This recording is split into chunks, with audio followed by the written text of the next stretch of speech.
everyone, before you watch this video make sure you've seen part 1, the link will be in the description.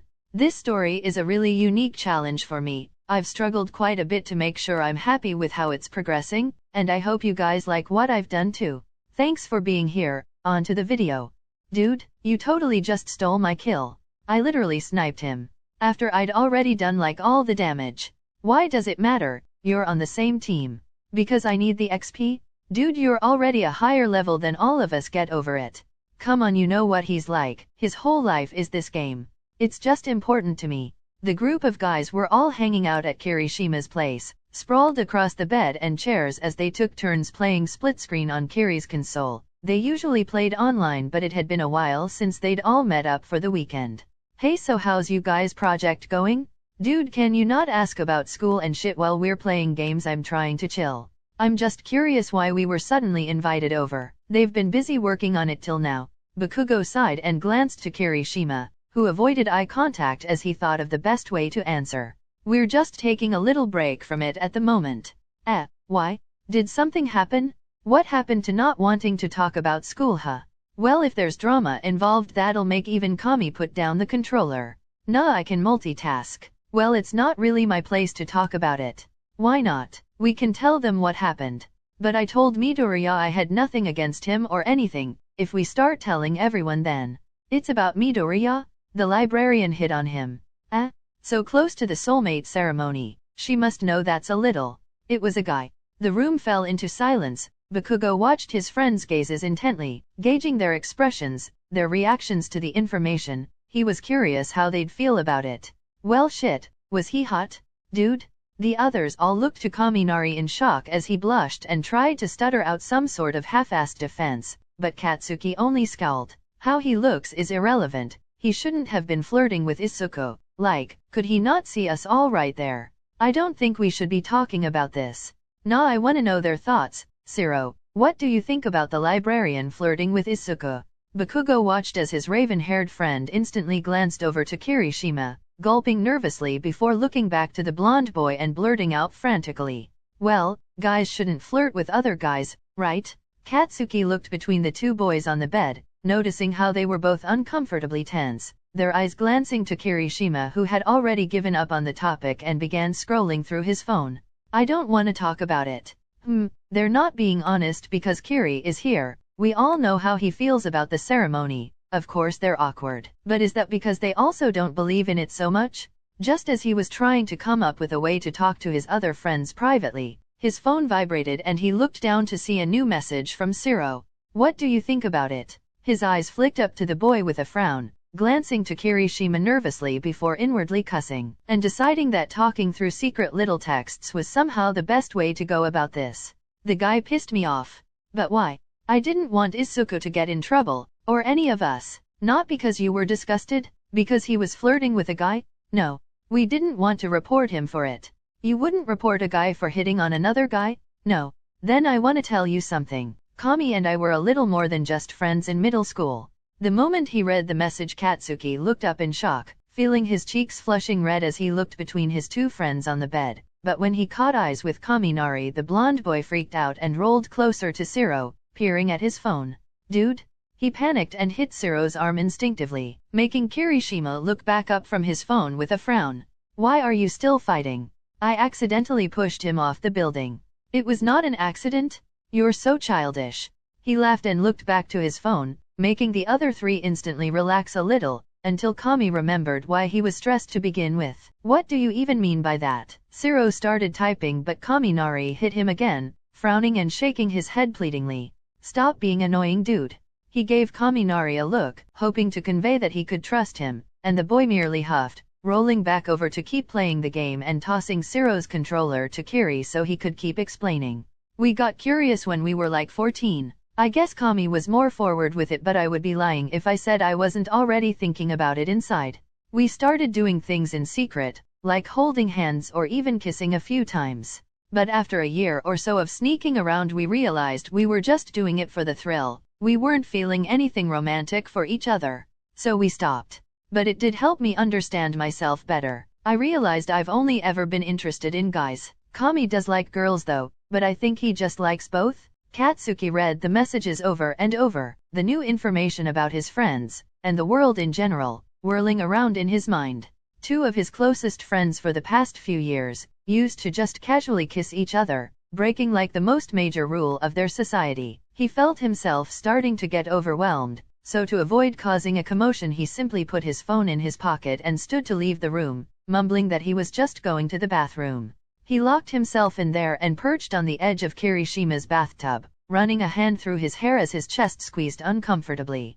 My whole life, I've been lied to. My own parents made me feel disgusting for the way I'd felt as a kid, but I wasn't the only one. Izuku and I aren't the only ones who felt that way. That guy at the library, maybe even Todoroki, and even two of my closest friends. If so many guys around me have felt that way, then how many other guys out there also like guys? And if there are so many, how come soulmates are never like that? While he was lost in thought, he suddenly felt his phone vibrate in his pocket again, though this time when he pulled it out it was not what he was expecting to see at all. Message from unknown number.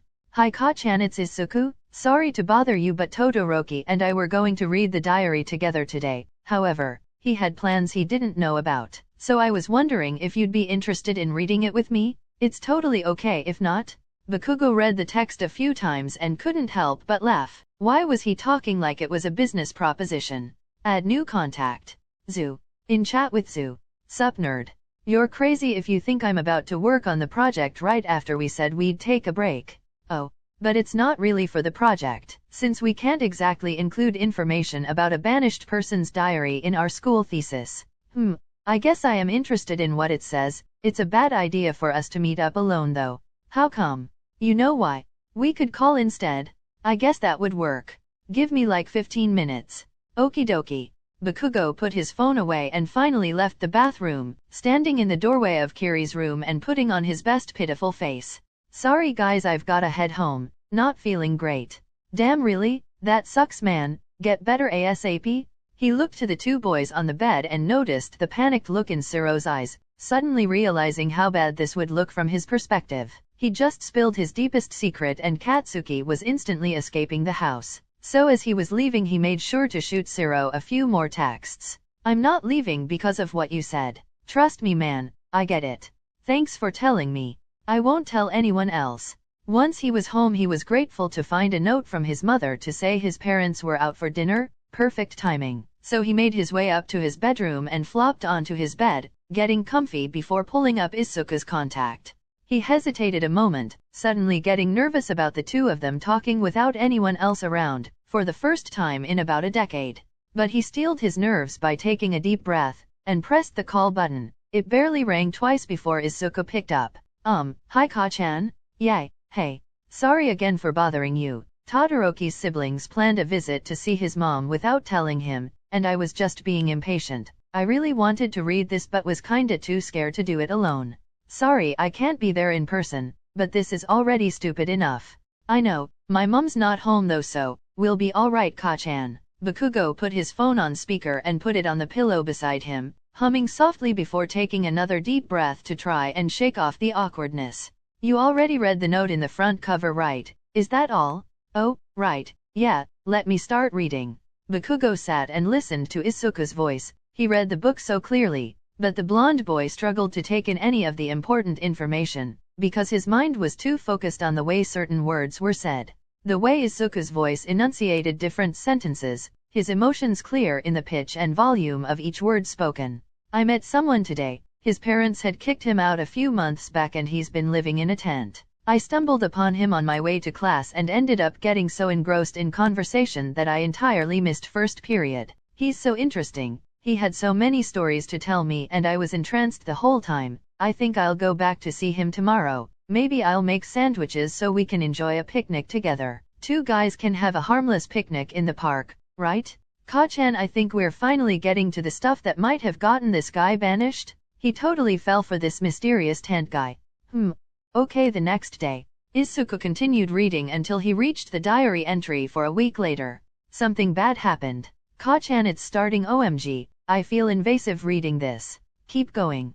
I met with Tadashi at the cafe again. He was working the late shift today, so we'd ended up being the last ones there. He was in charge of closing up for the night. I don't know what came over me, Whether it was the warm atmosphere and the dark moody lighting, the two of us being alone, I kissed him. Oh God, I'm getting embarrassed reading this out loud. Why? It's personal, you know, and the romance is making me shy. Pfft, but I like listening to your voice. Izuku fell silent across the line, and Katsuki turned his head to look at his phone. The call hadn't been cut off. You like my voice? It's honestly making it a little difficult to take in the story. I'm getting sleepy listening to you. It's nice, peaceful. Oh, I didn't realize, I've been talking a lot, haven't I? For about an hour now. I don't want you to stop though. What if you fall asleep? Then it'll be an incredible sleep. But then I'll be left to read alone. I couldn't really fall asleep, don't worry. I wouldn't want to cut the call short. You're really enjoying talking with me? Feels nostalgic.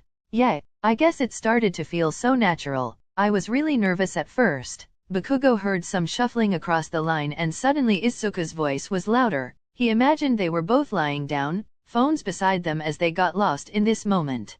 Me too, honestly. They were quiet for a bit. Katsuki was desperate to say something, to apologize for the way he'd treated him, to ask if Izuku still felt anything for him after all these years. But of course the first thing that his stupid mouth blurted was, "Why'd you let that guy flirt with you?" Hotaru? At the library? Sorry, I dunno why I asked. It's okay, I guess I should explain myself. It just bugged me, it shouldn't have. He caught me off guard. I've never really had someone compliment me so openly like that. Well, I have. Oh, that was when we were kids though. It's a little different. How? I still complimented you. I know, but like now we're older it feels more like there's actual romantic implications behind it. I still think you're cute, Izuku.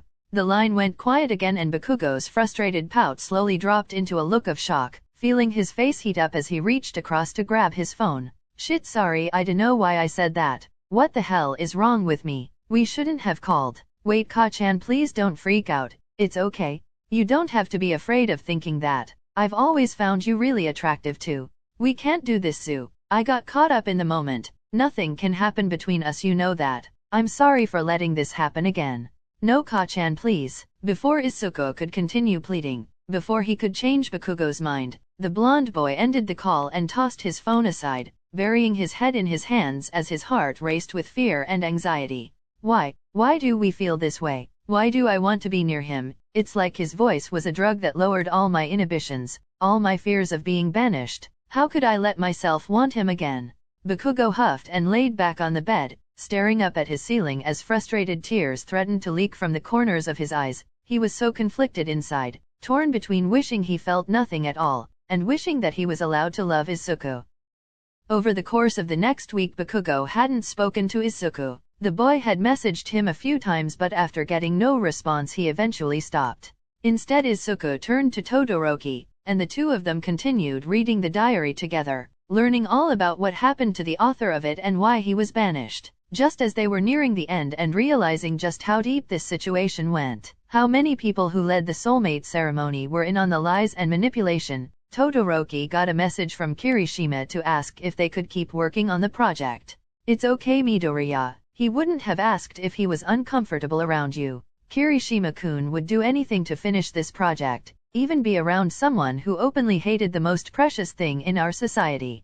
I mean, maybe, but still, we're all good friends, right? He already said he didn't want to report you for anything. He's a good guy and you know it. Yeah, I know. I'm just not good with confrontation, and the last time I saw Kirishima he looked terrified of me, and the last time I spoke to Ka-chan he was ready to erase my existence from his life again. I'm right here with you. I promise it'll be fine. He squeezed Izuku's shoulder just as they reached the front door of Kirishima's house and Todoroki pressed the doorbell. After a few moments it swung open and the red-haired boy was stood there with a slightly awkward smile. Hey, it's good to see you guys again.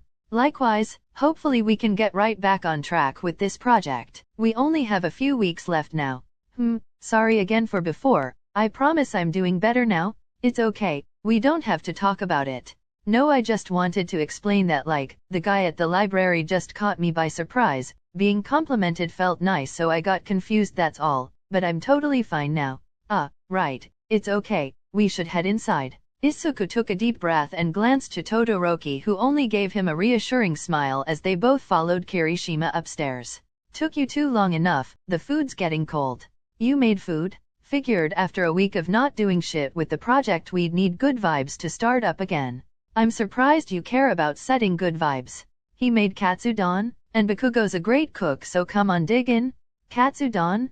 Izuku blinked, his wide eyes full of whimsy as he looked from the delicious spread of food to the blonde boy stood by it all. Katsuki's mouth was upturned smugly despite his eyes wavering with nerves as he watched for the freckled boy's reaction. Also, I assume you know that's Midoriya's favorite? Of course. Well, I was hoping it still was. You made it for me? Well, I made it for everyone. The fact it's your favorite may have played a part in my decision. I just wanted to apologize, I guess, for the other day. What happened the other day? You didn't say anything to me? Let's just leave it at that. You forgive him for whatever he did, right, Midoriya? There's nothing to forgive. I'm the one who's sorry. No, don't apologize. You've done nothing wrong. Please just eat the food. They stared at one another for a moment too long, Izuku's gaze inquisitive as Katsuki nervously jittered with his hands. What could have possibly changed since that phone call? I guess, yeah, what's in the past should stay there. Let's eat and get back to work. The food did indeed help with the vibes between the four boys, getting them chatting about all sorts of things even unrelated to soulmates, and they were able to work together seamlessly once again. The first day of studying went well, and they were right back into the swing of things from then on. After-school sessions at Kirishima's house became more regular, and Izuku found himself slowly getting more and more comfortable being close to Katsuki. The blonde boy was feeling the same. Despite how many times he'd pushed the freckled boy away, he was gradually losing the strength to keep it up. They found themselves sitting together, whispering secrets about their real thoughts on the project, knees bumping under the table and eyes catching from across the room way too often. Katsuki began to crave the feeling of his heart racing when Izuku was near, and Izuku grew desperate to catch every bit of Katsuki's attention, even getting to class a little late just so the blonde boy was already in his seat when he walked by. They still hadn't been alone yet, not even through the phone since their first attempt. Despite how badly the both of them yearned to be close, they were also terrified of the consequences if they went too far. Until it was the night before their presentation, after spending months working together, gradually rebuilding their relationship into something neither of them completely understood. It suddenly dawned on Izuku that after tomorrow, they wouldn't have an excuse to be around one another. In private chat with Ka-chan. Hi Ka-chan. Are you busy? Nope. What's up? I was just thinking about the presentation tomorrow. What about it? Are you scared? No, it'll be fine. I guess I'm thinking about after the presentation. Oh, right. Izuku watched as the little bubble to show that Katsuki was still typing suddenly disappeared, and after a moment of waiting, wondering if he had something more to say, his phone started vibrating in his hand as Katsuki began calling him. Oh shit, He instantly hopped off his bed and pushed his door shut quietly. His mom was home but she should be sleeping by now, he hoped, before he sat back down and answered the call. I was worried you weren't gonna pick up for a second there. Sorry, I had to close my door. I'll have to talk quietly. Oh, your mom's home? Aren't your parents? Nope, they're away for the next few days. They're pretty much always going on trips and stuff. Gross soulmate shit. Well, I mean, I'm glad they're happy. It's whatever, but hey, about what you were saying, I was wondering, did you ever move house? No, what's that got to do with the presentation? Nothing but, do you still have the hideout? Izuku fell silent for a moment, his breath getting hitched in his throat as his eyes sparkled with the formation of tears. All he managed was a small hum before taking a deep breath. I still go there pretty often. Sigh. Zoo, I'm gonna say something crazy, and you should really stop me. But Izuku chose to stay silent. He needed to hear what Katsuki wanted to say, and the first thing he heard was another sigh, before his voice came through as a reluctant mumble. Could I come over? Not to your house, but the hideout? If your mom saw me she'd freak, but I really wanna see you. Izuku felt as though his heart had stopped beating. He couldn't form a response right away. The thought of going back to the place of their childhood filled him with nostalgic excitement and anxiety. I want to see you too. We're both stupid. Maybe, but you'll come, right? Be there soon. The call ended and Izuku faltered for a moment, keeping the phone against his ear as his heart thumped in his chest. Ka-chan is coming over. We'll be in our hideout again, together. Ka-chan and I sat in the treehouse just like we were 10 years ago. He caught a glimpse of his own beet red face in the mirror across his room and instantly shot up off his bed. Shit, I don't know how long it takes to get here. I should probably shower, right? Put on some nice clothes, do my hair. Holy shit, we're going to be alone for the first time in years. He frantically rushed to the bathroom, hoping his mother wouldn't wake up from the sound of him showering at 11 p.m. And once he was back in his room, he began making a mess trying to put together a cute outfit that would keep him warm outside in the middle of December. Why don't I have any nice clothes? Ugh, they're going to get covered by my coat and scarf anyway. Why do I care this much? Ka-chan probably doesn't even notice how I look.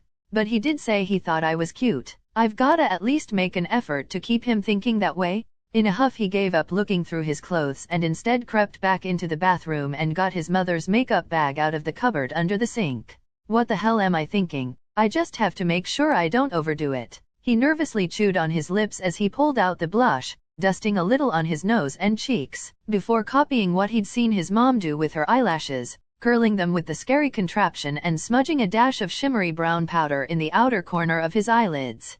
It'll be dark outside. He won't even be able to tell. For the finishing touch, he brushed on a coat of lip gloss and leant back to look at himself. Oh, I'm kind of pretty. He watched his cheeks flush a darker pink and had a moment of regret at even bothering with putting on extra blush. He should have known he'd be a blushing mess around Katsuki regardless. But it was too late now, and just as he got back into his room, checking his phone for a message, he was caught off guard by a faint crackling sound coming from his drawer. He slowly made his way towards it and opened it up with a frown, only to see the glowing light of his old walkie-talkie flickering on as it crackled out a voice. This is a long shot, but, can you hear me, Zoo? His heart jumped into his throat as tears instantly pooled in his eyes, frantically reaching for the old toy he'd stupidly kept safe with batteries for the last decade. Yes, I hear you, Ka-chan. You kept it. So did you. Oh, wait, you must be close. You'd better get to the hideout quick before Sir Bouncelo is eaten by goblins. Izuku's mouth pulled into an exhilarated grin as he simply shoved the device in his pocket and raced down the stairs, pulling on his coat and scarf, slipping on his winter boots, and dashing out the back door. The cold winter air had his shallow breaths puffing out in front of him as he ran through the trees toward their hideout, and when he finally reached it, he didn't hesitate to start climbing the old wooden steps. He reached the top and his eyes widened at the sight before him. Katsuki was sat there with a soft smile and their old rabbit toy on his lap. His backpack was to the side, slightly unzipped so Izuku could see the stash of snacks and drinks inside. Hey, hi. Their smiles simultaneously grew wider as Katsuki chuckled softly and looked away, and Izuku finally climbed the rest of the way inside to sit beside him. Oh, it seems smaller in here. We just got bigger. It's been too long. This feels surreal, honestly. Totally. I'm a little worried I've gone insane and never actually left my house. I'm not hallucinating all this, am I? What if you are? I'm a figment of your imagination, Ka-chan. Izuku put on a ghostly voice and wiggled his fingers toward the blonde boy, but his playful laughter got caught in his throat as Katsuki merely reached out to grasp his hands. You're so cute. Oh, I wanted to finally talk to you about why I always acted so awfully toward you. He let go of Izuku's hands and the freckled boy had to take a moment to come back to his senses, playing with his fingers nervously as they continued to burn with the remnants of Katsuki's touch. You don't have to explain yourself, Ka-chan. But I really want to. I hate wondering what you think of me, and I don't mean to make excuses and act like I'm a saint or anything, but I didn't ignore you because I hated you for what happened, I promise. He looked into Izuku's eyes with conviction and the shorter boy was taken aback, but knowing how badly Katsuki wanted to explain, he was of course ready to listen. I've never thought badly of you, Ka-chan, but I'm here to listen, okay? Katsuki felt his heart thumping hard at merely the supportive look in Izuku's eyes, and he had to look away to take a breath, getting ready to be completely truthful. I feel so stupid thinking back on it now, but then I remember that I was only 8 years old. Me and my mom always argued, but she's my mom, you know? When you're a kid you totally idolize your parents. They're like these all-knowing beings who can do no wrong. Of course I was going to believe what they told me. Izuku could see how he was beating himself up inside, and all he could think to do was put a hand on his leg in an attempt to comfort him. That day, when my mom started packing away all my things, I wouldn't stop screaming at her, calling her evil and saying I hated her. She left me alone for an hour or so and then my dad came in. My dad hates confrontation. I thought he was there to tell me everything would be okay, but instead he sat me down on my bed, and I'll never forget the first thing he said. That boy, Izuku, he was never your friend. What? I didn't believe him? Of course I didn't. I denied it and called him stupid, said that we'd been best friends for my whole life. He was crazy. But then my mom came in and they both started telling me over and over that you were a test. You weren't my friend, you were sent from beyond the walls to test me, to try and trick me into getting banished and being separated from my family. Ka-chan, that's insane. I know that now, of course I do. I know I knew back then too. I wasn't stupid. It didn't make any sense that we'd grown up together and yet apparently your only purpose was to get people to break the laws and get banished. But they told me the same things over and over, filling my head with doubts and delusions. It was as if they scrubbed all the good memories we shared away and replaced them with manipulative lies, turning all those weekends we'd spent curled up together in my fort, reading monster books and fighting to find out who was the strongest, into me letting a parasite learn all about me just so he could stab me in the back. I'd totally repressed all the good things, how we helped your dad build this treehouse, or how I'd spent a month's worth of my allowance to win you this cute bunny from the arcade. I buried those memories until all I could see you as was a symbol of my own betrayal to my parents, and my fear of being banished. Once he'd finished speaking, he took a deep breath, feeling this phantom weight lifted from his body at finally getting it all off his chest. Saying it all out loud made it even clearer to him how crazy it was. I'm so sorry you went through all that, Ka-chan. Izuku sniffled and wiped his tears. He had no idea Katsuki's parents could have possibly gone to that level of extremities. No wonder he was totally blanked all through middle school. I'm sorry I let them lie about you, and that I believed it. We were children, Ka-chan, it's not your fault at all. It's so unfair that they did that. This stupid world and these stupid laws, they traumatized you all because of some silly thing two kids said. It wasn't silly though, Zu. Izuku's frustrated frown morphed into a wide-eyed stare as Katsuki reached out to hold his hand again, looking into his eyes with this tired expression that was breaking Izuku's heart.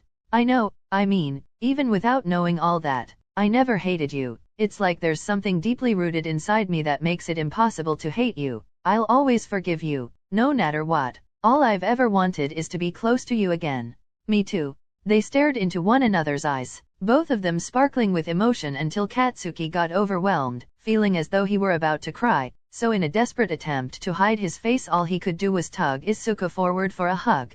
His fingers brushed into the back of Izuku's hair as his other arm wrapped around his waist. Izuku buried his face into Katsuki's chest and was instantly enveloped in the scent of pure nostalgia. His heart was overflowing with so many emotions, as though he had been stabbed with heartache, loneliness, regret, and pure joy at finally being so close to the boy he loved again, and his body shook as he finally let it all out, sobbing harshly against him. He heard Katsuki sniff through his own tears and they only held on tighter, Izuku's fingers gripping the back of his shirt as they cried together over all the time they'd lost.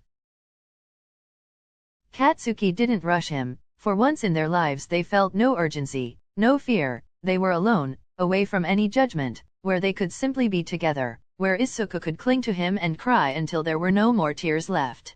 Hey, I'm worried you'll get a fever from all that crying. Here, have some water, Zu. He reached into his bag and pulled out a bottle of water for Izuku. The freckled boy kept his head rested on Katsuki's shoulder as he opened it and took a few gulps. Thank you, I wish we could stay here forever. I wish being anywhere else with you wasn't so terrifying. Izuku hummed and they let the quiet ambience of the night surround them as their bodies curled together. Izuku practically lying on Katsuki's chest as they looked out the treehouse window at the stars. Ka-chan? Do you think we're actually soulmates? Are you crazy? Of course we are. No matter how hard everything tried to keep us apart, be it the law or my parents' crazy stories or even myself, look at how we've ended up. You should have given up on me long ago, Zu, and you never did. You can't even explain it yourself, can you? Everything just feels better when I'm with you. I feel the same, which is why I've become so scared of the ceremony. Izuku sat up a little to look into his eyes, frowning in concern as Katsuki sat up with him and reached out to hold his hands, looking away with fear in his eyes. After so many years of convincing myself I didn't care what the stupid test would say to me, I finally have something to lose. I don't want to lose you either, Ka-chan, not again. Katsuki reached a hand up to brush across Izuku's cheek, tilting his head up to look at him again, but instinctively letting his eyes flick down to the freckled boy's lips. I've always wondered what it would be like to kiss Ka-chan. I wonder if he's thinking the same thing, but we can't. He hesitantly brought his own hand up to hold Katsuki's against his cheek, tilting his face into it as his eyes drooped in defeat. "Ka-chan, what we're doing is only going to end up hurting more by next week. If this stupid test really does fuck us over, then at least we have a week, one singular damn week to just be happy with each other."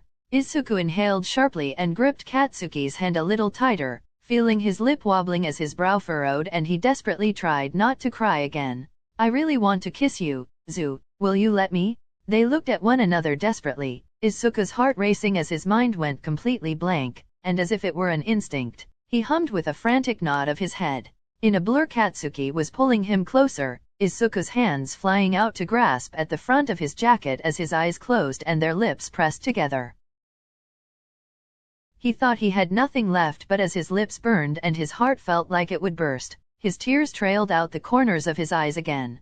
Katsuki was holding him so close, but so gentle, his fingers delicately winding through Izuku's curls as he pulled back, detaching their lips before leaning in to connect them again. He tasted as sweet as he smelt. Izuku was hot with the revelation that he could taste Katsuki at all. He'd never imagined that kissing him could be so wonderful, as though they'd crossed a new line, become so close it was impossible to ever go back. When they separated for the 5th or 6th time, Izuku had blurred everything together at this point. Katsuki pressed their foreheads together and took a moment to catch his breath, letting Izuku finally loosen the grip he had on his jacket. "I love you, Ka-chan." The words tumbled from his lips without hesitation, lips still coated in Katsuki's flavor as he panted and slowly reopened his eyes, looking directly into those intense crimson orbs piercing right through to his soul. "I've always loved you, too." As soon as he heard the confession, Izuku's eyes widened. He leant back and blinked as thought he were suddenly snapped out of a trance. But Ka-chan, the ceremony. "Izuku, if I get matched with a girl next week, if I get matched with anyone except you, I'm leaving the city." Izuku's heart dropped. He didn't know how to respond, his eyes widening as Katsuki kept hold of his face and looked into his eyes with desperation. "I can't keep living a lie. I'm tired of lying to myself and pretending everything will turn out okay, because the truth is that I'm only ever okay when I'm with you. I can't be matched with a random girl and be expected to just live my life like that. I won't. I don't want that either, Ka-chan, but we can't be banished." "What?" The blonde boy let go of him and reeled back, a look of betrayal in his eyes as Izuku shook his head and reached out to hold him again.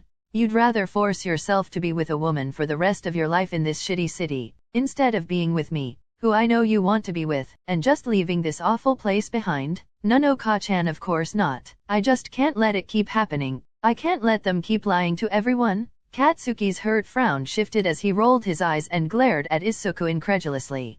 "Don't be so stupid, Izuku. You're not some superhero who can magically change the fucking world. Someone has to try, Ka-chan. We've read that diary. We both know that if we can just find enough evidence that the tests are rigged, and find a way to spread it to the public, then listen to yourself. That's impossible, Zu, you know it. Besides, even if you did somehow do all that, with the amount of people who are perfectly happy with their results, it would be pointless. Most people wouldn't care. They're all happy with their soulmates." "Not everyone, Ka-chan. Surely you've noticed it too. There's so many more unhappy people than I ever thought, even just in our age bracket. How many people do you know that are going to go into this ceremony and be lied to?"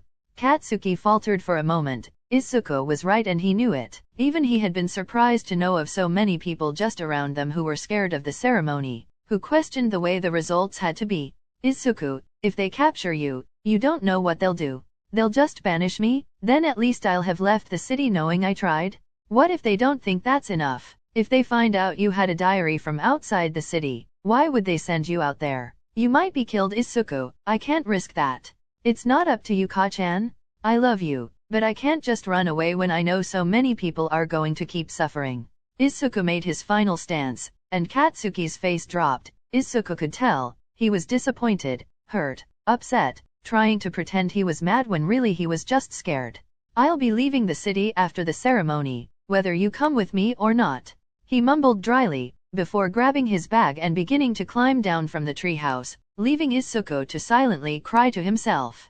How did we go from our first kiss to that? I know he's scared, I am too. Why is he being so stubborn? He picked up his old rabbit toy and looked into its eyes, before feeling a pang of guilt hit him. "Oh, I guess I'm being stubborn too. I'll apologize tomorrow. We'll be fine. right sir? Bounce a lot? We're soulmates after all, Ka-chan said it himself. We'll always be fine, right? Izuku couldn't find the right chance to speak to Katsuki. The school day was filled with the class giving their presentations, and their group did well of course, but Izuku was more than just a little distracted. He had probably dragged down their grade a bit when he mumbled some of his lines, his eyes focused on Katsuki and wondering how he could apologize. He was praying he could make sure they were still okay, let him know that he loved him and didn't mean to argue, but Katsuki wouldn't even look at him, and it mostly stayed that way for their final week of the year. Katsuki had at least responded to a few of Izuku's texts, saying he needed space, but he loved him, and while the poor boy was still exceedingly concerned, that did put his heart at ease just a little. Big day Midoriya, how are you feeling? Like I'm gonna throw up. I'm right there with you. We'll be okay, right Todoroki-kun? We being us or, you and Bakugo? I meant me and you? But, I guess, Ka-chan and I too. Sigh, we can get through anything. I'll be with you no matter what happens. Bakugo though, I can't speak on his behalf but, I really don't think he'll actually leave without you Midoriya. I'm so scared. Which is why I'm mad at him. He should be here with you right now. I wish he was. But he needs space. And that's fine. Todoroki sighed and reached out to hold Izuku's hand, the two of them continuing to make their way up the hill to the testing facility. It was the last day of the year, the day of the test, the day they were supposed to find their soulmate. Todoroki, Midoriya? Morning? Oh, hi Kirishima-kun, I bet you're real excited huh? Of course. This is the biggest day of our lives. I can't wait to see what my life will be like after today.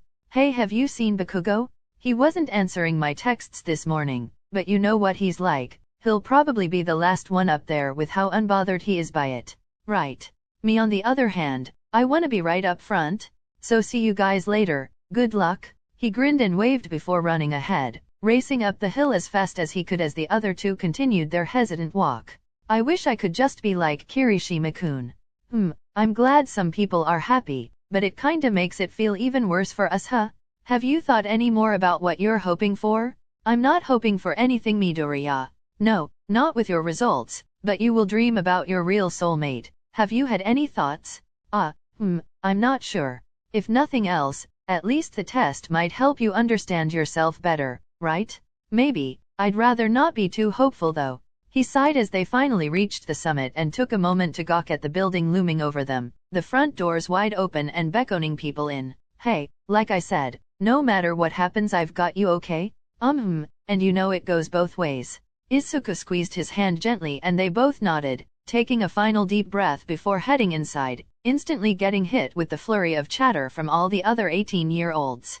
Names. Midoriya Izuku. Todoroki Shoto. The guard clicked a few buttons on the computer and printed off 2 slips of sticky paper, pressing them onto each of the boys' chests and waving them along. Number 285? 286, guess that's just to keep track of how many of us have arrived? There's really that many people who turned 18 this year? It's a big city Midoriya, but we were some of the last to arrive. They made their way down the hall into a massive room filled with seats, being ushered to sit by another guard and finding the nearest 2-seater gap. Oh, Hotaru-kun? Shit, hi. What a way to greet someone.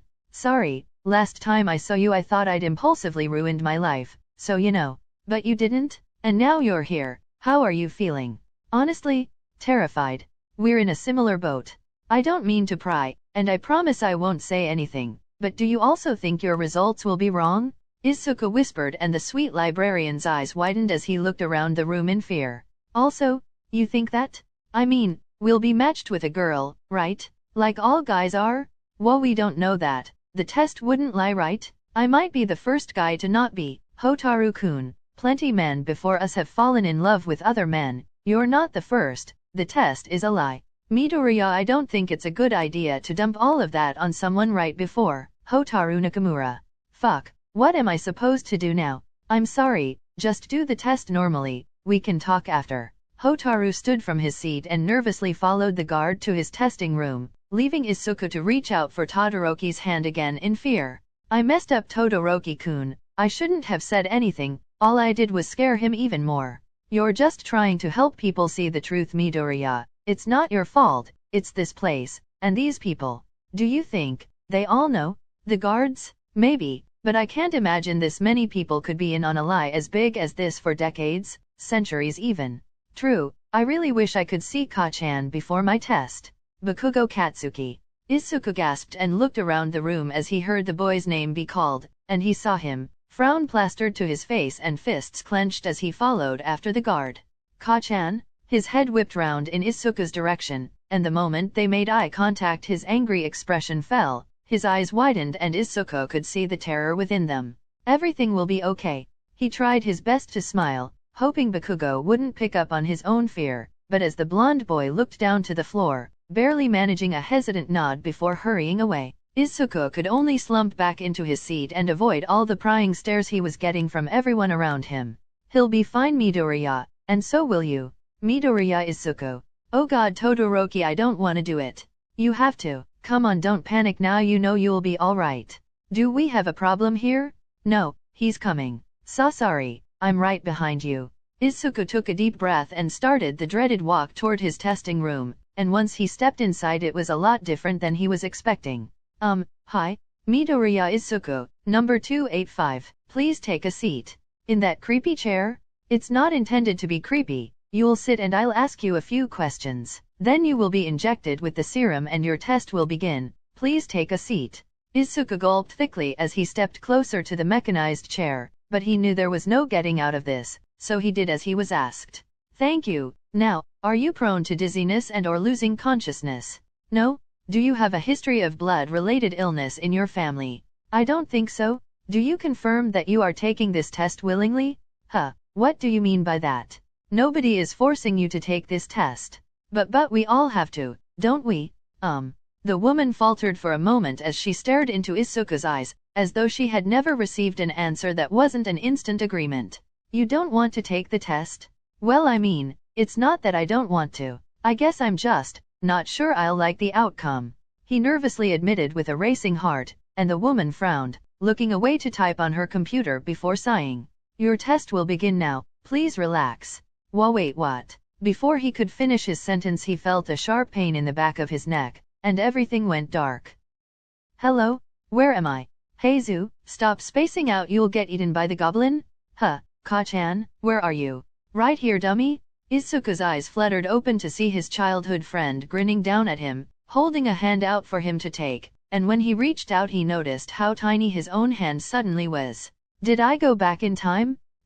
What are you talking about, nerd? His eyes widened as he looked back up to see Katsuki in their middle school uniform, their hands still linked as the blonde boy pulled him closer.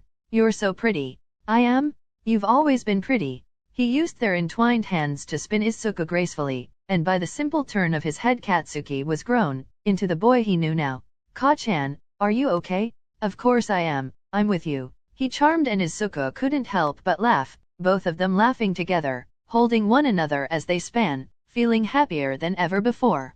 Katsuki pulled him in close and kissed him. Izuku melted into it, smiling against his lips as he felt himself being dipped to the ground. Their bodies curled together, legs tangling and hands in hair, as their heads pressed together, looking deeply into one another's eyes as they murmured sweet nothings. I love you. I love you too. 285, 285? Midoriya? Izuku sat up with a gasp, heart thumping and eyes blinking through the sudden bright lights. He took a moment to adjust and come back to his senses. Are you feeling okay? Do you need medical attention? No? But was that all a dream? That was your test. Oh.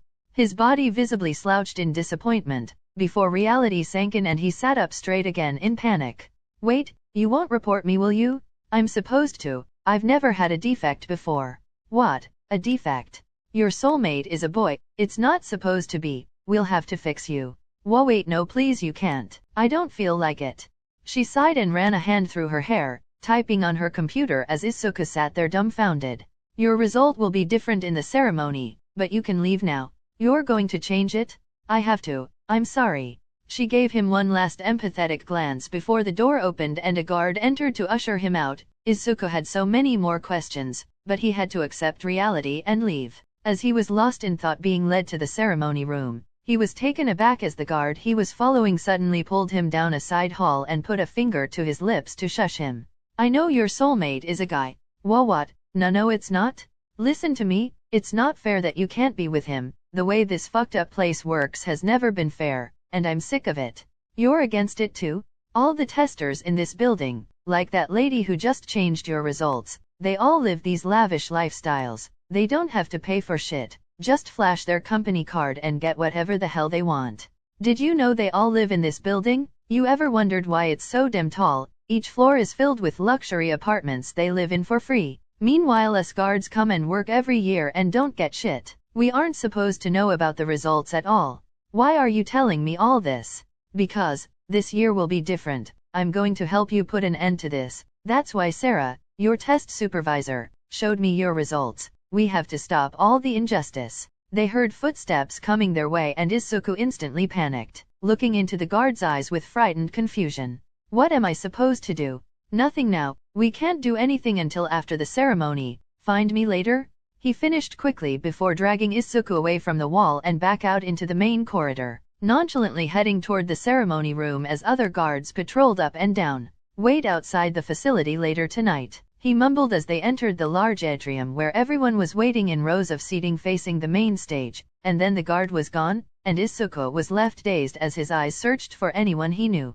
His heart jumped as he caught eyes with Katsuki. The blonde boy had been doing the same, scanning the room for Izuku until they squeezed through all the people to finally reach one another. Are you okay? Their hands entwined as they sat toward the back of the room, hoping to avoid suspicious as they held each other close and murmured quietly. It's you, Zu, it really is you. I know, we were right the whole time. Izuku wanted nothing more than to kiss him, but the both of them had to hold back as they merely squeezed each other's hands knowingly, and it was then that the freckled boy's eyes widened in realization. Your test supervisor didn't report you? No, I had to beg but he let me go as long as I promised not to cause a scene. I don't think I'll be able to keep that promise. A guard spoke to me. I have to find him tonight. He's going to help us. What? That can't be true, Izuku. It has to be a trap. We just have to get out of here. No, Ka-chan, I'm sure he's telling the truth.